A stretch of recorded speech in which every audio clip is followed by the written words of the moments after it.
Good morning, everybody, from the walkway into Universal Orlando. I did hear that some of the props for Halloween Horror Nights are out, so let's go have a look, see what we can see.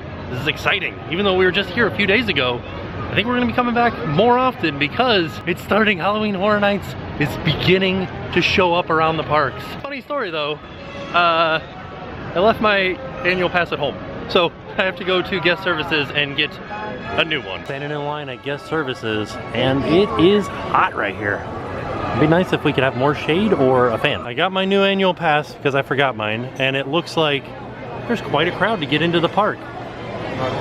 So we're coming in here to do Horror Nights updates, and it looks like Horror Nights. Well, I think that crowd coming in may have just been the original like opening park rush, because there's not anybody out here now. The whole gang is out now.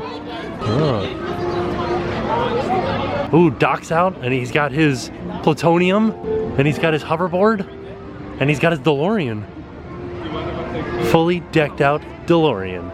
As you can see, not much of a difference between the last time that we were here and today as far as stages go. The thing that we can see up on the stage is a tape outline.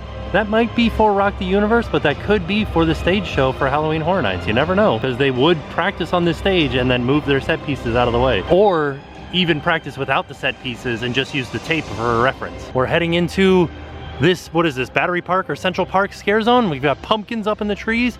We got what look like ghosts. It's kind of interesting. It looks like they just took the sheets out of like Sapphire Falls and put them over top of something. I don't know what it is. Yay! Pardon our dust. We're getting ready for Halloween Horror Nights. Well, these are interesting. They're like doors with doorbells, right? Almost like, you know, Halloween. You're trick-or-treating, you come and you knock on the door, and maybe they give you candy? I hope that's what this is, like a scary candy zone where you knock on it and then they hand you, just instead of scaring you, they hand you candy. It's very whimsical in here. You guys remember when there was like the kids that were out trick-or-treating and they were wearing masks and they would jump out at you? Kind of feels like that. We'll put a link to a video of them up in the corner up here. There's little like net light in these bushes, like orange net lights. And then this big thing is for strapping something down. Something big, I'm assuming. Here's another door off in the grassy area, and you can kind of see with the sunlight behind them, it kind of looks like there's more to it than just these sheets. Like these are covering over something. Well, there you go. Here's one without the sheet on it. It kind of looks like maybe they got lights inside. I don't see any cords or anything, but it'd be neat if they had lights inside of there lighting it up. And then also another thing to notice is that where they dug the holes for the posts, they do have mulch around it. So maybe there definitely will be something out there. Also, this may have just been there, but look at that. Ooh, scary. Glove fence! Wah, wah, wah, wah. These lights are all over the place. I can't wait to see this at night. It's gonna be so cool looking. I think if I learned anything about crowds at Universal, it's that they will be busy throughout the day, but the front gate is busiest right when the park first opens, and the rest of the park is not as busy. Passing by the entrance to Men in Black, behind Men in Black, or the extended queue for Men in Black, and there is definitely gonna be a house out there, and it looks like they've started building the front facade of the house. Not much to see right now, just some plywood, but there it is. It's so quiet back here in the back of the park, and she just stopped singing, but inside of Diagon Alley is the witch that's always on pitch, Celestina Warbeck, and you can hear her over here by the Fear Factor live stage, which is, as we said before, shut down, getting ready for Bill and Ted's. This is the last year that Bill and Ted's will be at Halloween Horror Nights. Not saying that there's not going to be 2 shows or a parody show at Horror Nights anymore, but this is the last year that the show will be Bill and Ted's, or that there is a show at all. One of the questions that we get about Horror Nights is, will Diagon Alley be open for Horror Nights?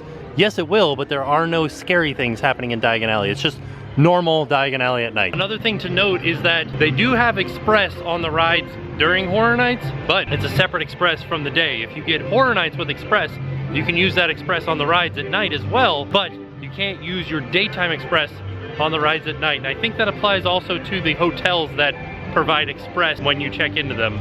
So no matter what, if you're at Horror Nights, you have to buy Express to have Express for the houses and for the rides. Now we're into the San Francisco area, and there is a scare zone that will be here, but there are no props up yet. But there are lights. So they have started putting lights up on top of the buildings and getting prepared for the scare zone that will be here in the San Francisco area. Can't tell, I just looked over and saw this bright green thing here in the San Francisco area, and it definitely looks new. Like it's not done being painted yet. I can't tell though, I don't remember if this was here or not. The beat builders are out doing their show, but when we were across the lake, we noticed something about Fast and Furious. They've started doing some more scenic painting. Here it says Warehouse Number 1, Port of San Francisco underneath it. And it looks like they're done doing the aging on the windows on the side here. So it's coming right along. Family forever. Ohana means family forever. Heading into New York. And it seems like we're still in the same spot where we were before with New York, with just lights up on top of the buildings. Nothing else.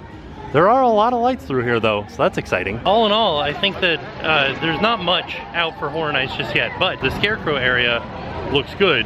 So that's promising that there will be more and more props starting to show up around the streets of Universal. So stay tuned for more and more Halloween Horror Nights updates. Ah, Jake and Elwood. They're on a mission from God. The last scare zone just down here by Shrek, we're noticing lights. And if you look in the center here, I'll zoom in on this one. Some clamps up on the very top of the wall that will meet up with the bunch of 3 over here on the top of the Minion building. So that means that there will be something stretched from this building across to this building. Last year they had a big banner hanging there. I don't know what it's gonna be this year. Maybe flags or something. This is actually kind of exciting. Universal Orlando just tweeted, or Horror Nights Orlando just tweeted out some more information, some more reveals, and maybe they've revealed some of the scare zones we've been going through, and we'll know what they are now. We did get announcements, and we know exactly which scare zones are going where. So this first one that we're walking through here in Hollywood is going to be called Festival of the Deadliest, an ancient tradition from the depths where nightmares are born. Gathering of the most unearthly hellish terrors has emerged from the darkest corners of despair. It calls to those who long for the thrill of the scare and wish to have their fears made real.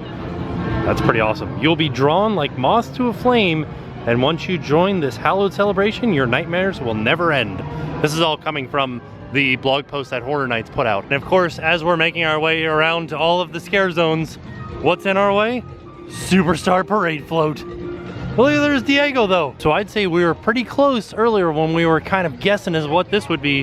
This will be based on the hit film Trick or Treat. In this zone, you'll have an opportunity to come face to face with several characters from the film and learn for yourself what happens when you don't follow the rules. It's time to make sure everyone understands the rules of our haunted holiday. Get a proper Halloween education. We're excited to have Sam visit and make sure we follow the rules of Halloween. Now, the one that they announced for San Francisco is the one that I think that I'm most excited for. It's called Invasion. Set in a time decades ago, our docks in San Francisco find themselves the victim of an invasion. Visitors from far beyond have crashed their vessel and are now wreaking havoc on the streets of San Francisco. They aren't just here to destroy. These invaders are also on a mission to learn everything they can about us humans. Careful, or you may find yourself on the experiment table at the mercy of an alien scientist.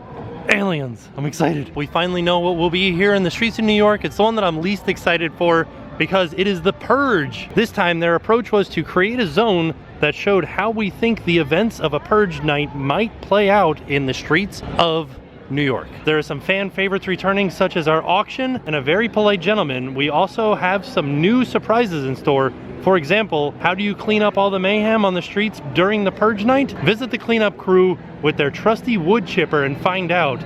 Just don't get too close, because you might get wood chipped. The last scare zone over here, in between Shrek and the Minions, is going to be called Altars of Horror. In this zone, we're taking some of the larger-than-life characters featured in this year's houses and letting them have their own scare zone. A lot of work goes into bringing these iconic film characters to life. Now you'll have the opportunity to get an even better look at them. They also announced that they're going to have roaming hordes, which I think are just going to be chainsaw clowns based on what they're saying in this Universal Orlando blog post.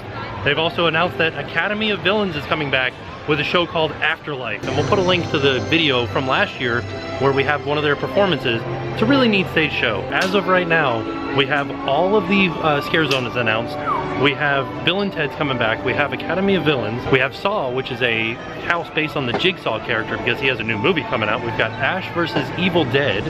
We've got The Shining, and we've got American Horror Story. I think we still have 5 more houses to announce. Still got a lot more to know. And with that, as you guys can see, I have soaked through my Take Me to a Water Park t-shirt. So let's go to a water park. I'm off to Volcano Bay to cool off. So I'll see you guys tomorrow. I'm Lloyd Black, and now it's time to pay the price.